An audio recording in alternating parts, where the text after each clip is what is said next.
అందరికీ శుభోదయం. మరి ఇవాళ శ్రీ శంకరాచార్య విరచిత సౌందర్య లహరిలోని 4వ శ్లోకాన్ని ఎలా పారాయణం చేయాలో నేర్చుకుందాం.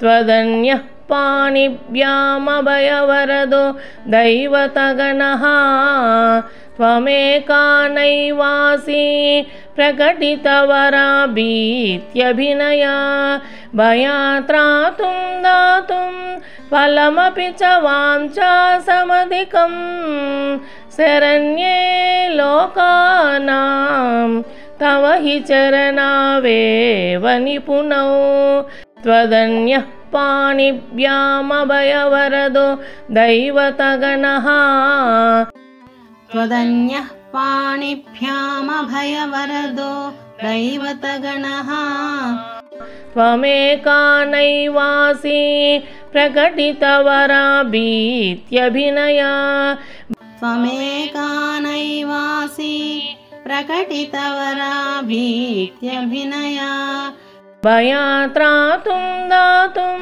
ఫలమపి చ వాంఛా సమధికం భయాత్రాతుం దాతుం ఫలమపి చ వాంఛా సమధికం శరణ్యే లోకానాం తవ హి చరణావేవ నిపుణౌ శరణ్యే లోకానాం తవ హి చరణావేవ నిపుణౌ త్వదన్యః పాణిభ్యామభయవరదో దైవతగణః త్వమేకా నైవాసి ప్రకటితవరాభీత్యభినయా భయాత్రాతుం దాతుం ఫలమపి చ వాంఛా సమధికం శరణ్యే లోకానాం తవ హి చరణావేవ నిపుణౌ.